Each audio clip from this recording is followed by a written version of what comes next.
जो महाबोधि महाविहार के अंदर घटना घटी, बौद्धों का अपमान हुआ, उसके विरोध में दिल्ली के जंतर मंतर पर 5 जून को एक बहुत बड़ा प्रदर्शन किया जाएगा। सरकार को संदेश दिया जाएगा, माओवादी महाविहार को मुक्त करो, भंते जी को रिहा करो, केस वापस लो, और जिन लोगों ने अंदर घुस के दंगे की कोशिश की है उन पे दंगाई का केस बनाकर उनको जेल में डालो। मैं पूछना चाहता हूं भारतीय जनता पार्टी की केंद्र की सरकार से और बिहार की सरकार से, तुम्हारी आस्था आस्था है क्या दुनिया के बौद्धों की आस्था आस्था नहीं है? राम मंदिर की जो संचालन कमेटी बनी, क्या उसमें कोई भी दूसरे धर्म का आदमी मैनेजमेंट कमेटी में है क्या? कोई बौद्ध है क्या? कोई ईसाई है क्या? कोई मुसलमान है क्या? नहीं है ना। साकेत नगरी पर जहां इतिहास में खुदाई में निकला कि वहां कभी साकेत नगरी थी जहां बौद्ध धम्म तथा बुद्ध के अवशेष निकले, लेकिन आज राम मंदिर बन गया। जहां भी खुदाई होती है जितने भी अवशेष निकलते हैं वो बौद्ध लोगों के निकलते हैं, बौद्ध धम्म के निकलते हैं। तुलना तो यह होनी चाहिए कि मनुस्मृति को स्वीकार करोगे या संविधान को स्वीकार करोगे। दुनिया को शांति और मानवता का संदेश देने वाले तथागत भगवान बुद्ध देश के दलितों, पिछड़ों, आदिवासियों, महिलाओं और वंचित समाज के हजारों साल की गुलामी की जंजीरों को तोड़ने वाले डॉक्टर बाबा साहेब अम्बेडकर जी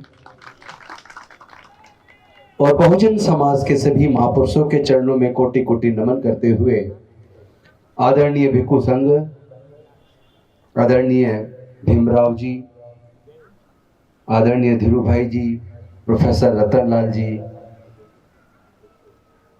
जागृति परमार जी और सभी अलग अलग गांव देहात से आए हुए मेरे भाइयों, बहनों, माताओं, बुजुर्गों और साथियों, प्यारे बच्चों, सभी को क्रांतिकारी जय भीम और विनम्र नमो बुद्धाय। साथियों, अभी आपने प्रोफेसर रतन लाल जी का गर्मा गर्म गुस्से और ज्ञान के मिश्रण से बना हुआ वक्तव्य सुना। इस संदर्भ में मैं एक ही बात कहना चाहता हूं। तथागत बुद्ध ने खुद कहा था, किसी भी बात को इसलिए मत मानो कि वो किसी बहुत ताकतवर व्यक्ति ने कही है या किसी बहुत बड़े आदमी ने कही है या किसी धार्मिक ग्रंथ में लिखी है या किसी बहुत बड़ी पुस्तक में लिखी है। किसी बात को मानने से पहले अपनी बुद्धि और विवेक से तर्कपूर्ण तरीके से उसे परीक्षण करके देखो, जांच के देखो, और जांचने और परखने के बाद अगर आपको लगे जो बात कही गई है, लिखी गई है, वो बात सही है तो आप उस बात को मानो, अन्यथा मत मानो। तो चाहे किसी बात को प्रोफेसर रतनलाल कहें, चाहे किसी बात को राजेंद्र गौतम कहें, चाहे किसी बात को भीमराव यशवंतराव अम्बेडकर कहें या भंते जी कहें, आप उस बात को भी अपने चिंतन मनन से सोच विचार के देखो। अगर हमारे द्वारा कही गई बात सही है तो आप उसको मानना, अन्यथा उसको नकार देना। सवाल यह पैदा होता है कि अगर आज से 300 साल पहले की बात की जाए तो ऐसे कौन से कारण हैं कि अब से 200 साल पहले तक भी भारत की महिलाओं को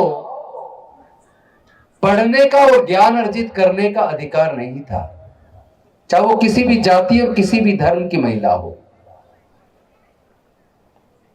अब से 200 साल पहले किसी अछूत और शूद्र को भी न पढ़ने का अधिकार था, न ज्ञान अर्जित करने का अधिकार था। किसी महिला को, दलित को, पिछड़े को, वंचित को, अछूत शूद्र को व्यापार करने का और संपत्ति रखने का भी अधिकार नहीं था।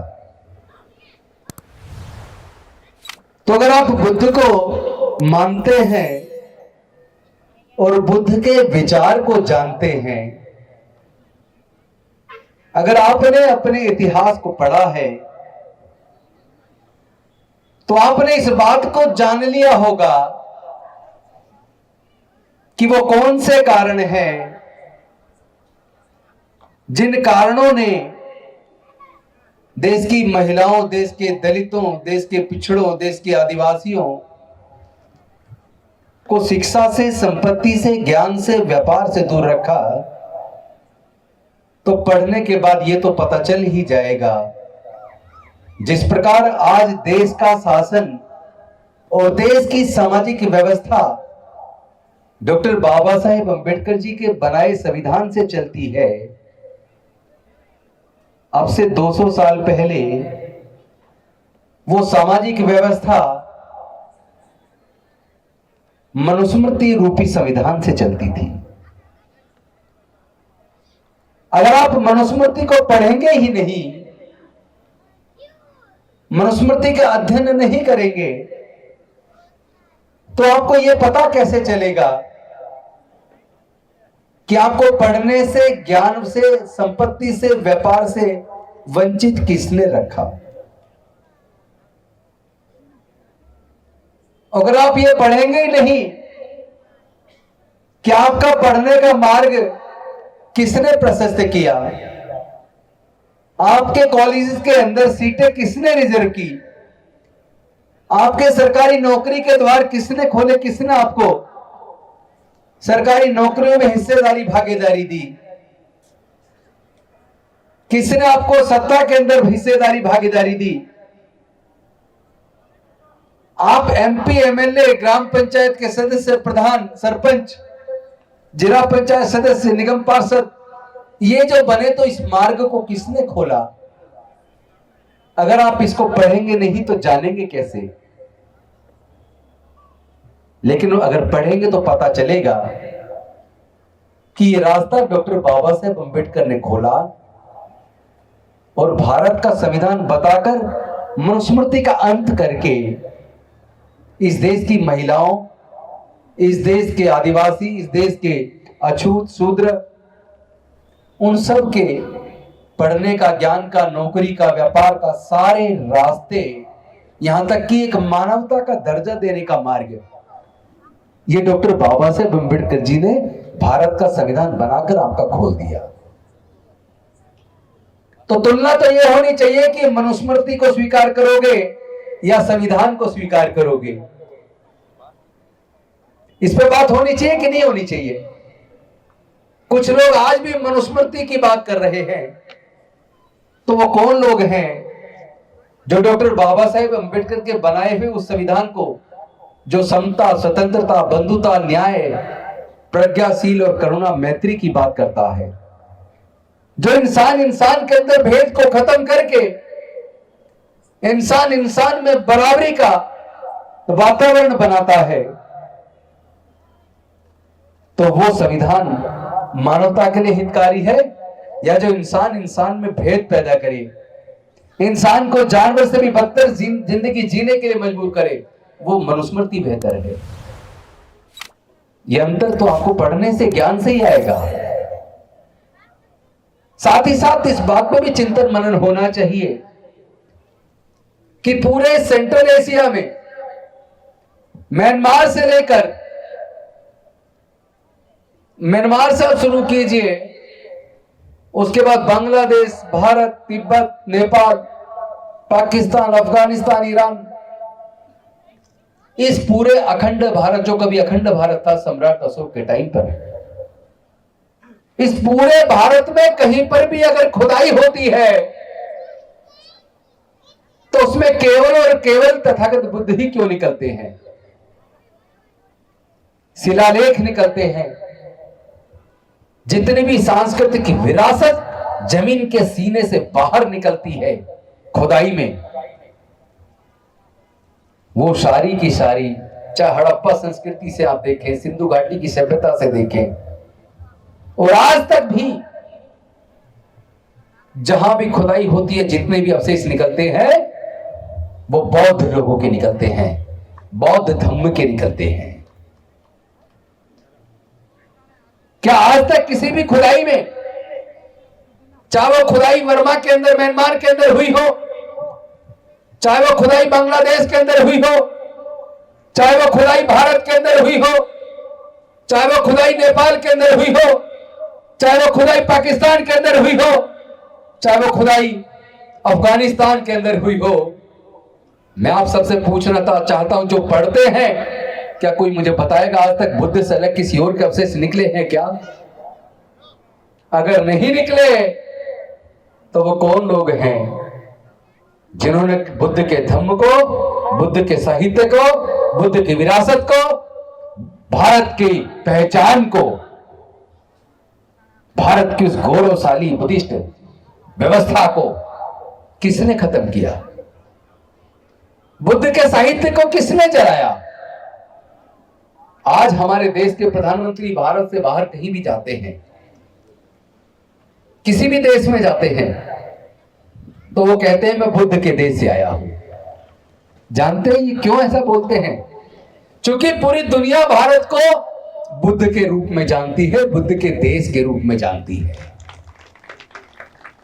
अगर इससे अलग अगर वो कुछ और बोलेंगे तो उनकी आइडेंटिफिकेशन नहीं होगा, पहचान होगी नहीं, क्योंकि भारत की पहचान दुनिया में बुद्ध से है। और बुद्ध से क्यों है? आपने सुना होगा ईसाई धर्म का जो फैलाव विस्तार हुआ वो लालच से या ताकत से हुआ। इस्लाम का जो प्रचार प्रसार हुआ वो लालच से या ताकत से हुआ।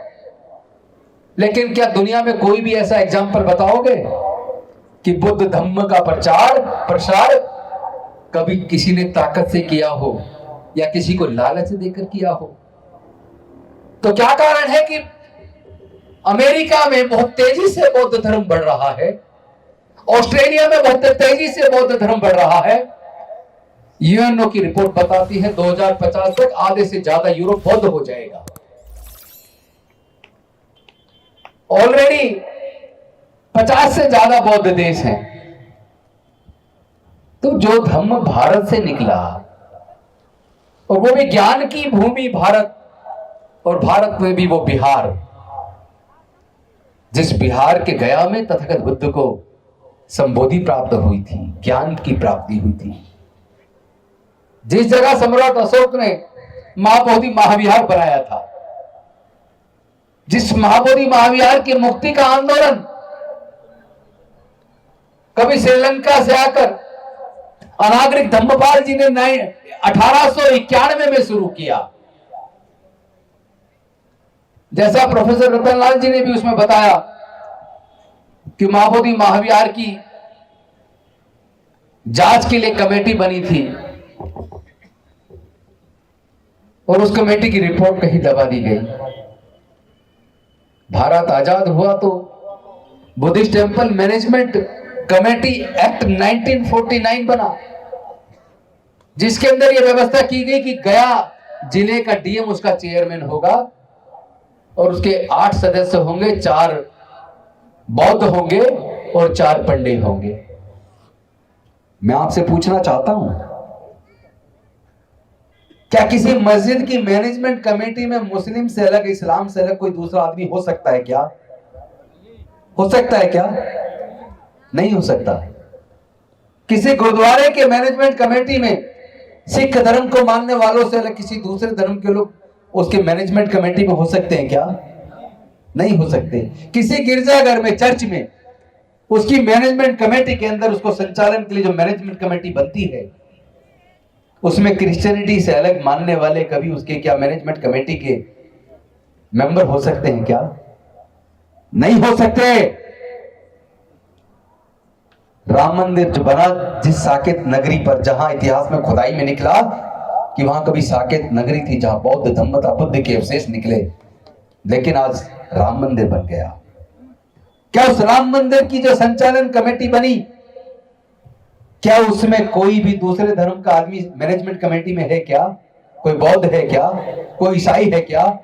कोई मुसलमान है क्या? नहीं है ना। हिंदू भी पूरा नहीं है, उसमें कोई ओबीसी भी नहीं है, कोई क्षत्रिय भी नहीं है।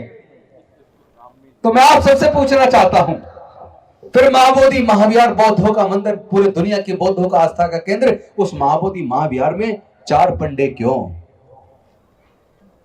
अगर उसकी मुक्ति का आंदोलन चल रहा है कि महाबोधि महाविहार पूरी तरह बौद्धों को सौंपा जाए, तो इस न्यायपूर्ण एक अच्छी मांग को सरकार स्वीकार क्यों नहीं कर रही है? बिना सबूतों के, सबूतों को ताक पर रखकर, संविधान को ताक पर रखकर हमारे सर्वोच्च न्यायालय के माननीय जजों ने बाबरी मस्जिद वाले केस में आस्था के आधार पर निर्णय दे दिया। जो अवशेष निकले बुद्ध के, उनको नहीं माना, जो कानून कहता है उसको भी नहीं माना, लोगों की आस्था के आधार पर जजमेंट दे दिया। मैं पूछना चाहता हूं भारतीय जनता पार्टी की केंद्र की सरकार से और बिहार की सरकार से,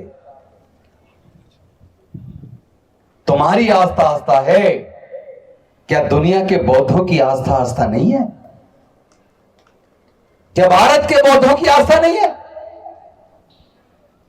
महाबोधि महाविहार की मुक्ति में आखिर दिक्कत क्या है? 1891 से आंदोलन शुरू हुआ अनागरिक धम्मपाल जी द्वारा। 1992 में फिर से आंदोलन शुरू हुआ भंते सुरई ससई जी द्वारा। सुप्रीम कोर्ट में केस भी डला।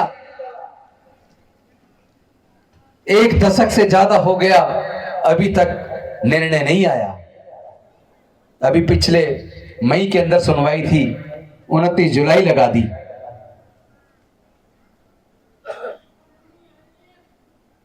आप सबको सोचना पड़ेगा। 92 का आंदोलन भी कुचल दिया। कुछ लोगों को बुद्धिस्ट टेंपल मैनेजमेंट कमेटी में मेंबर बना दिया, किसी एक को अल्पसंख्यक आयोग में मेंबर बना दिया, तो पूरे आंदोलन को धोखा देकर कुचल दिया। फिर से एक आंदोलन शुरू हुआ है। पूरे भारत से बौद्ध लोग महाबोधि महाविहार बोध गया पहुंचे हैं। 12 फरवरी से महाबोधि महाविहार की मुक्ति का आंदोलन चल रहा है। जैसे जैसे वो आंदोलन बढ़ना शुरू हुआ, अमेरिका के अंदर महाबोधि महाविहार आंदोलन के समर्थन में अमेरिका में प्रदर्शन हुआ, ऑस्ट्रेलिया में प्रदर्शन हुआ, जर्मनी में प्रदर्शन हुआ, फ्रांस में प्रदर्शन हुआ, इंग्लैंड में प्रदर्शन हुआ। दुनिया के अनेकों देशों में महाबोधि महाविहार को मुक्त करके बौद्धों को सौंपा जाए, इसके लिए आंदोलन हुआ। भारत के अनेकों राज्यों में कोने कोने में प्रदर्शन हुआ, राष्ट्रपति को ज्ञापन भेजे गए, आंदोलन और बढ़ता चला गया। लेकिन इसी बीच खेल हुआ, आंदोलनकारियों को डराया गया। 12 मई को बुद्ध पूर्णिमा थी, 9 मई को उनको कहा पाकिस्तान से युद्ध चल रहा है, तब तक के लिए आप इस आंदोलन को सस्पेंड कर दीजिए, जब युद्ध खत्म हो जाएगा फिर शुरू कर लेना। लेकिन 9 तारीख की रात को या 10 तारीख की शाम को सीज फायर हो गया। तो हमने कहा अब इस आंदोलन को और तेज करिए। लेकिन बिहार का, गया का प्रशासन और बिहार की सरकार धोखेबाज साबित हुई। उन्होंने शानदार आंदोलन को कुचलने के लिए एक षड्यंत्र किया और महाबोधि महाविहार के अंदर बिहार के राज्यपाल आरिफ मोहम्मद खान, गया के डीएम जो बुद्धिस्ट टेंपल मैनेजमेंट कमेटी के चेयरमैन होते हैं, साथ में वहां के commissioner, Buddhist temple management committee के 8 मेंबर, पुलिस के अधिकारी, वो महाबोधि महाविहार के अंदर बुद्ध पूर्णिमा वाले दिन गए और बुद्ध की जो मुख्य मंदिर है उसमें बुद्ध की प्रतिमा के बिल्कुल सामने कभी छोटा एक बुद्ध का स्तूप होता था, जो 100 साल पहले का फोटो मेरे पास है, जिसमें नेपाल का राज परिवार आया था, उस फोटो के अंदर बुद्ध की प्रतिमा के, मुख्य प्रतिमा के सामने छोटा एक स्तूप है, गोल इतना ऊंचा, और उसके ऊपर एक शिला है इतनी बड़ी। उस शिला में बुद्ध का मूर्ति बनी हुई थी, जो बहुत पहले तोड़ दिया गया, वो बिल्कुल फर्श के साथ मिल गया, छोटा गड्ढा सा है। उस पे फूल डालकर बुद्ध की प्रतिमा की तरफ पीट करके बुद्ध पूर्णिमा वाले दिन आरिफ मोहम्मद खान राज्यपाल महोदय ने, बीटीएमसी के मेंबर्स ने, गया के डीएम ने, कमिश्नर ने बुद्ध की प्रतिमा की तरफ पीट करके बुद्ध पूर्णिमा वाले दिन ब्राह्मणों के द्वारा मंत्रोच्चार करके उस छोटे स्तूप को शिवलिंग कह के पूजा अर्चना की। ये शर्म की बात नहीं है क्या? बुद्ध पूर्णिमा वाले दिन ये कृत्य करने को मिला था आपको? आप पूरे दुनिया के बौद्धों का अपमान कर रहे हैं। आपने हमारी आस्था को ठेस पहुंचाई है। हमने मांग की है, इसकी वीडियो वायरल है, कोई भी इसकी जांच कर ले। तो ये अनैतिक काम करने वाला, बौद्धों का अपमान करने वाला अभी राज्यपाल क्यों है? उसको पद से क्यों नहीं हटाया जा रहा? और अगर जांच में आता है कि उसको जानकारी नहीं थी, गया के डीएम जो बुद्धिस्ट टेंपल मैनेजमेंट कमेटी के चेयरमैन, उनको तो जानकारी थी, वहां के कमिश्नर को तो जानकारी थी, बीटीएमसी के 8 मेंबर को तो जानकारी थी, बिहार की सरकार को तो जानकारी थी। क्या वो राम मंदिर में जाके नमाज पढ़ सकते हैं? क्या पढ़ने देगा कोई? दंगे हो जाएंगे देश में। किसी गुरुद्वारे में जाकर कोई क्रिश्चियन प्रेयर कर लेगा क्या? दंगे हो जाएंगे। लेकिन वो जानते हैं कि बुद्ध को मानने वाले शांति और मानवता का मानते हैं, समता, स्वतंत्रता, बंधुता को मानते हैं, प्रज्ञा, करुणाशील और मैत्री को मानते हैं। तो क्या हम अगर मानवतावादी हैं, शांति प्रिय लोग हैं, तो क्या आप हमें इसे हमारी कमजोरी मानते हैं कि आप हमारी आस्था के साथ खिलवाड़ करके बुद्ध पूर्णिमा वाले दिन बौद्ध मंदिर के अंदर पूरे दुनिया के बौद्धों का अपमान कर रहे हैं? गया के डीएम को बर्खास्त किया जाना चाहिए, दोषियों को जेल में डालना चाहिए, उनके खिलाफ मुकदमा दर्ज होना चाहिए, और Buddhist temple management committee act 1949 को तुरंत रद्द किया जाना चाहिए। और केवल 12 तारीख को इतना नहीं हुआ, 13 तारीख को उसी महाबोधि महाविहार के अंदर कुछ गुंडे अंदर भेजे गए। पता था कि पूरे दुनिया को के लोग, बौद्ध धर्म को मानने वाले लोग आस्था के लिए आते हैं। वहां कुछ गुंडे भेजे गए और उन गुंडों ने अंदर घुस के जय श्री राम का नारा लगाना शुरू कर दिया। तो जो बौद्ध लोग थे उन्होंने जय भीम नमो बुद्धाय बोला, उनके ऊपर उन्होंने हमला कर दिया, एक भिक्षुणी की पिटाई कर दी। ये 13 मई 2025 की शाम की बात है। बनते विनाचार्य जी को फोन किया महिलाओं के द्वारा कि इस तरह मार पिटाई की जा रही है। वो वहां बाद में पहुंचे, महिलाओं को निकाला, थोड़ी बहसबाजी हुई।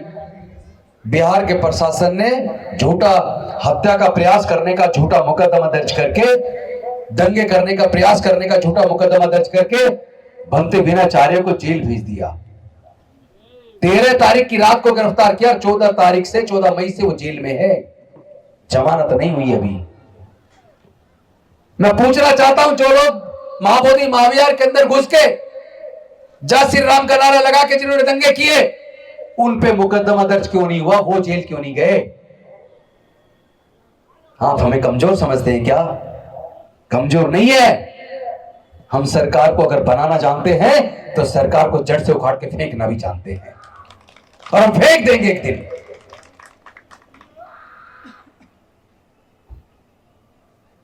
आप बताइए, क्या जो बिहार की सरकार ने किया, क्या वो ठीक किया? बौद्धों का अपमान कर रहे हैं, क्या वो ठीक कर रहे हैं? इसका मतलब बौद्ध विहार में जाकर बौद्ध धर्म के खिलाफ अनाचार करना, इसका मतलब दो धर्मों के बीच झगड़ा कराने की कोशिश की है बिहार के शासन ने। दो धर्मों के बीच वैमनस्य पैदा करने की कोशिश की है बिहार के और गया के शासन ने। अगर सरकार ही कम्युनल हार्मनी को बिगाड़ने का काम करे तो फिर बाकी लोगों का क्या होगा। इसके बाद 13 तारीख की दोपहर को ही सिक्किम हाउस में मीटिंग हुई थी बौद्ध गया के अंदर, और उसमें तय हुआ था कि 5 जून को उस घटना के विरोध में, जो महाबोधि महाविहार के अंदर घटना घटी, बौद्धों का अपमान हुआ, उसके विरोध में दिल्ली के जंतर मंतर पर 5 जून को, यानी अब से 3 दिन बाद, एक बहुत बड़ा प्रदर्शन किया जाएगा। सरकार को संदेश दिया जाएगा, माओवादी महाविहार को मुक्त करो, बंते जी को रिहा करो, केस वापस लो, और जिन लोगों ने अंदर घुस के दंगे की कोशिश की है उन पर दंगाई का केस बनाकर उनको जेल में डालो। तो 5 को प्रदर्शन, और 6 और 7 को जो पूरे भारत के कोने कोने से बौद्ध प्रतिनिधि दिल्ली में आएंगे, डॉक्टर अंबेडकर भवन, रानी झांसी रोड, करोल बाग में 6 और 7 को बौद्ध प्रतिनिधियों का सम्मेलन होगा, और वहां से बौद्ध अंबेडकरी जो समाज के संगठन है उनकी एक समन्वय समिति बनाकर एक एक्शन कमेटी का हम लोग गठन करेंगे, और पूरे देश में बौद्धों के आंदोलन को और तेज करेंगे। मेरा निवेदन है, गुजरात से भी आप प्रतिनिधि भेजिए, वहां पे पूरी कमेटी बनेगी, और इस महाबोधि महाविहार जिसकी मुक्ति के आंदोलन के लिए आपने ये सभा रखी है, आज मैं आपको साधुवाद देता हूं बंते जी, यहां आपने बड़ा पवित्र काम किया, साधु साधु साधु। ये लड़ाई विचारधारा के बीच है, ध्यान रखना। कुछ मूर्ख लोग हैं जो आजकल भड़काऊ भाषण देते हैं, कहते हैं गोली का जवाब गोली से देंगे, लाठी का जवाब लाठी से देंगे। लाठी गोली से कभी कोई जंग नहीं जीत सकता। ये लड़ाई विचारधारा की है। विचारधारा की लड़ाई को केवल विचारधारा से लड़ा जा सकता है और जीता जा सकता है, क्योंकि तथागत बुद्ध ने अमानवता के खिलाफ, अन्याय के खिलाफ मानवता का धम्म देकर, न्याय का धम्म देकर जीत हासिल की। सम्राट अशोक ने हथियार से सिर्फ कलिंग जीता, एक हत्यारा कहलाया, लेकिन अस्त्र शस्त्र त्याग कर जब बौद्ध बने तो सम्राट महान अशोक बने। पूरे दुनिया में बौद्ध धर्म का प्रचार प्रसार करके पूरे दुनिया में नाम कमाया। ताकत से नाम नहीं कमाया जा सकता, लाठी गोली से नहीं। विचारधारा की लड़ाई को विचारधारा से जीता जा सकता है। हमें बुद्ध से सबक लेना है, सम्राट अशोक से सबक लेना है, डॉक्टर बाबा साहेब अम्बेडकर से सबक लेना है। उन्होंने कभी हथियार उठाने की बात नहीं की।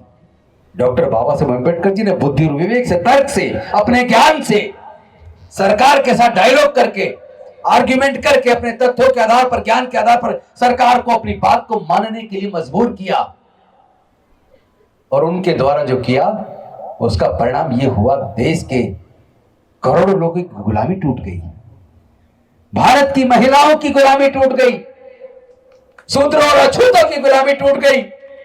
क्योंकि जब आजादी का आंदोलन चल रहा था, 200 साल की अंग्रेजों की गुलामी से आजादी के आंदोलन में हथियार भी उठाए गए, लाखों लोगों की जान गई, लेकिन उस पूरे स्वतंत्रता आंदोलन के अंदर कहीं भी इस देश की महिलाओं, इस देश के शूद्रों, इस देश के अछूतों के अधिकार और आजादी की कोई चर्चा नहीं है। जिसमें 200 साल की अंग्रेजों की गुलामी से खिलाफ आंदोलन था, उसमें लाखों लोग थे, लाखों लोगों की जान गई, लेकिन उसके साथ साथ 200 साल की गुलामी की आंदोलन के साथ ही साथ लगभग 1,500-2 हजार साल की गुलामी से आजादी का आंदोलन भी चल रहा था, जिसको अकेले डॉक्टर बाबा साहेब अम्बेडकर जी ने कुछ साथियों के साथ लड़ा। कोई औजार हथियार का इस्तेमाल नहीं किया, किसी की जान नहीं गई। लेकिन उस आजादी के आंदोलन में जिन देश की महिलाओं, शूद्र और अछूतों, जिनकी संख्या लगभग 85% थी, उनकी आजादी और अधिकार की चर्चा नहीं थी। उनकी आजादी और अधिकार का आंदोलन, उनकी आजादी का, स्वतंत्रता का आंदोलन अकेले डॉक्टर बाबा साहेब अम्बेडकर ने चंद साथियों के लड़ा, बिना हथियार औजार के, अपनी बुद्धि विवेक से, अपने ज्ञान से, तर्क से, विचारधारा से उस लड़ाई को जीत हासिल करके हमारे लिए नौकरी के रास्ते, पढ़ने के रास्ते खोल के हम उनको इस लायक बना दिया कि मेरे जैसा आदमी एक वकील बना, 2 बार एमएलए बना, 2 बार मंत्री बना। लोग कहते हैं तुमने गलत किया, बल्कि मुझे तो रतनलाल जी भी कह रहे थे रिजाइन करके गलत कर, रिजाइन मत करना। लेकिन जब अरविंद केजरीवाल ने मुझे कहा कि या तो अंबेडकरी मिशन, बुद्धिस्ट मिशन चलाओ या मेरे मंत्रिमंडल में रहो, तो मैंने कहा मैं डॉक्टर बाबा साहब अंबेडकर का मिशन और तथागत बुद्ध का मिशन, मानवतावादी मिशन चलाऊंगा। ये पकड़ो अपना इस्तीफा। आज फिर से एक लड़ाई है, महाबोधि महाविहार की मुक्ति के आंदोलन की लड़ाई। अगर आप सब लोग मानते हैं कि भारत की तो पहचान बुद्ध से है, पूरे दुनिया में और पूरे भारत में जहां भी खुदाई होती है बुद्ध ही बुद्ध निकलते हैं, इससे यह बात तो हिस्टोरिकली साबित हो जाती है कि एक समय पूरा भारत बौद्ध था। अगर पूरा भारत बौद्ध था तो आज बौद्ध कहां है? एक तरफ वो धर्म है जिसमें जातियां हैं, छुआछूत है, ऊंच नीच है, वर्ण व्यवस्था है, स्त्री को भी जिसमें गुलाम बना के रखा, पुरुष को मानवता का दर्जा ना दिया। और दूसरी तरफ बुद्ध का धम्म है जिसमें जाति के लिए, ऊंच नीच के लिए, छुआछूत के लिए, स्त्री पुरुष में किसी भी प्रकार का कोई अंतर, कोई भेद नहीं है, केवल मानवता, ज्ञान, प्रज्ञा, ज्ञान भी प्रज्ञा पर आधारित, मैत्री, बंधुता, करुणा, सबके लिए करुणा। क्या है बुद्ध का धम्म? क्यों जरूरी है? क्यों पूरी दुनिया स्वीकार कर रही है? जिस धर्म में वर्ण व्यवस्था और जातिवाद, छुआछूत, ऊंच नीच है, वो भारत में भी विलुप्त हो रहा है, पूरी दुनिया में कहीं नहीं फैला। तो बुद्ध का धम्म भी क्यों फैला? क्योंकि बुद्ध ने 4 आर्य सत्य दिए। उसने दुख से मुक्ति का मार्ग दिया। संसार में दुख है, दुख का कारण है, कारण का निवारण है, निवारण के लिए उपाय है। दुख का कारण है राग, द्वेष, लोभ, मोह, अहंकार, गुस्सा, नफरत। लोग गुस्से से भरे हुए हैं, नफरत से भरे हुए हैं। किसी के लेखनी मात्र से, किसी के बोलने मात्र से गुस्से हो जाते हैं, मरने मारने पे उतारू हो जाते हैं। और सोचो दुख पैदा कहां से हो रहा है? 2 सगे भाई हैं, एक अमीर हो गया, मेहनत करके उसने व्यवसाय बढ़ाया, अमीर हो गया। दूसरा भाई नशे का शिकार हो गया, जो माँ बाप ने दिया वो भी बेच खाया। बड़े भाई से, दूसरे भाई से नफरत कर रहा है। तो अगर उसको दुख पैदा हुआ तो कहां से हुआ? किसी दूसरे ने नहीं दिया, वो दुख उसके मन में खुद पैदा हुआ। पहले तो उसने अपने अंदर विकार पैदा कर लिए, राग, द्वेष, लोभ, मोह, अहंकार, गुस्सा, नफरत, नशा, तमाम तरह की बीमारियां अपने मन में पाल ली। और जब तमाम तरह की बीमारियां अपने मन में पाल ली तो दुख पैदा हो गया। तो दुख से मुक्ति का मार्ग कहां है? कहीं और नहीं है। पूरी दुनिया में बुद्ध का दम इसलिए बढ़ा क्योंकि तथागत बुद्ध ने दुख से मुक्ति का मार्ग दिया। मार्ग क्या था? अष्टांगिक मार्ग। संसार में दुख है, दुख का कारण है, कारण मैंने आपको बता दिया। कारण का निवारण है और निवारण के लिए उपाय है। उपाय है अष्टांगिक मार्ग, सम्यक वाणी, सम्यक कर्म, सम्यक आजीविका, सम्यक संकल्प, सम्यक दृष्टि, सम्यक व्यायाम, सम्यक आजीविका। यानी जो भी चीज है वो तर्क पर, कसौटी पर कसी हुई हो, वो सबके लिए कल्याणकारी हो, वो मध्यम मार्गी हो, सम्यक हो। यानी आपकी सोच पवित्र होनी चाहिए, पक्षपातपूर्ण नहीं होनी चाहिए। आपकी कमाई ईमानदारी वाली होनी चाहिए। आपकी दृष्टि वो समान दृष्टि होनी चाहिए। जब आप सम्यक मार्ग अपनाते, मध्यम मार्ग अपनाते हैं, आप राग, द्वेष, लोभ, मोह, अहंकार, गुस्से और नफरत से दूर हो जाते हैं, तो आपके जीवन के सारे दुख दूर हो जाते हैं। क्योंकि दुख 2 प्रकार के होते हैं, एक शारीरिक दुख, एक मानसिक दुख। चोट लग गई, शारीरिक दुख है, दवाई ली, पट्टी बांधी, ठीक हो गया, शारीरिक दुख ठीक। दूसरा मानसिक दुख है जो कोई और नहीं देता, अपने दिमाग से पैदा होता है। लेकिन आपने अपने मन में पल रहे, जो आपके अंदर पल रहा है, आपके मन में पल रहा है, राग, द्वेष, लोभ, मोह, अहंकार, गुस्सा और नफरत, आपने उसको जीत लिया, अपने मन से बाहर निकाल दिया उस विकार को, तो आपके मन से दुख दूर हो गया, आप दुख से मुक्त हो गए। यही तो सर्वोत्तम मार्ग है। इसी वजह से पूरे दुनिया ने बुद्ध के धम्म को स्वीकार किया। तो अब आप बताइए कौन सा मार्ग सबसे उत्तम है? छुआछूत, अंधविश्वास, पाखंडवाद, अमानवीयता, अन्याय, दुराचार, कदाचार, पक्षपात, झूठ पर आधारित व्यवस्था, वो हितकारी है मानव के लिए, या जो सबके लिए, जिसके अंदर सबके लिए प्रेम है, दया का भाव है, करुणा का भाव है, मंगल भाव है, सबके लिए कुछ ना कुछ अच्छे करने की भावना है, मानवता का भाव है, वो सबसे उत्तम है। कौन सा उत्तम है? कौन सा उत्तम है? कौन सा? बुद्ध का मानवतावादी मध्यम मार्ग, यही सर्वोत्तम है। इसीलिए पूरी दुनिया बुद्ध को अपना रही है। अंबानी जी, मुकेश अंबानी की पत्नी भी गई थी अमेरिका, नीता अंबानी, उन्होंने भी अपने भाषण में कहा था, I have come here from land of Buddha, मैं बुद्ध की भूमि से आई हूं। तो जिस बुद्ध से भारत की पहचान है, उसी भारत में बुद्ध से इतनी नफरत क्यों? कौन लोग हैं जो जय भीम का नारा लगाकर मानवता की बात कर रहे हैं? उनको भी पहचान लो। बुद्ध का नारा लगाकर मानवता की पहचान कर रहे हैं, उनकी पहचान लो। कौन लोग हैं जो जय श्री राम का नारा लगाकर महाबोधि महाविहार में दंगा कर रहे हैं? कौन लोग हैं वो जो जय श्री राम का नारा लगाकर ग्वालियर के अंदर, हाई कोर्ट के अंदर बाबा साहेब अम्बेडकर की मूर्ति को लगने का विरोध कर रहे हैं? कौन लोग हैं वो जय श्री राम का नारा लगाकर किसी की दाढ़ी नोचते हैं, किसी की टोपी उतारते हैं, उससे जय श्री राम नारा लगाने को मजबूर करते हैं? कौन लोग हैं वो जो जय भीम का नारा लगा रहा है, उसको पिटाई करते हैं अलीगढ़ के अंदर रोड के ऊपर, और उससे कहते हैं जय श्री भीम नहीं, जय श्री राम बोल। अरे भाई, जबरदस्ती कैसे बुलवा लोगे? ऐसा कुछ करो ना, लोग अपनी खुशी से बोले। तो जहां मानवतावाद होगा, जहां सबके लिए अच्छी भाव होंगे, प्रेम होगा, करुणा होगी, दया होगा, लोग तो उसी मार्ग को अपनाएंगे ना। आप ताकत के बल पे जीतना चाहते हो, ताकत से नहीं जीत पाओगे। हमारे हृदय को जीतना है तो मानवतावादी रास्ते से बात करो, वरना आप हमें हरा नहीं पाएंगे। जीत तो बुद्ध के धम्म की होनी ही है, और अंत तो गत्वा पूरा भारत डॉक्टर बाबा साहेब अम्बेडकर जी के सपने को, बौद्ध में भारत के सपने को साकार करेगा। भारत बौद्ध में बनेगा, मुझे इसमें कोई संदेह नहीं है। और हमारा अपना पूरा जीवन आगे का भारत को बौद्ध में बनाने पर जाएगा। लेकिन मेरा बौद्ध में का मतलब, बौद्ध बनने का मतलब होता है तर्क करना सीखो, अंधविश्वास पाखंडवाद को त्याग दो, अपने जीवन से बुराइयों को त्याग दो, और अंधविश्वास पाखंडवाद की बजाय अपने बुद्धि और विवेक का इस्तेमाल करो।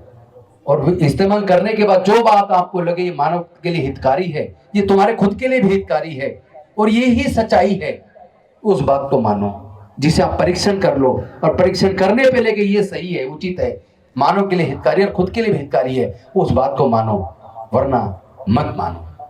वही बौद्ध है। वो किसी भी धर्म को मानने वाला आदमी अगर अंधविश्वास पाखंडवाद त्याग देता है, स्वर्ग नरक के चक्कर से मुक्त हो जाता है और मानवतावादी न्यायवादी बन जाता है, वो बौद्ध है, वो बौद्ध है, वो बौद्ध है। बहुत बहुत धन्यवाद। नमो बुद्धाय। जय भीम, जय भारत, जय संविधान जौहर।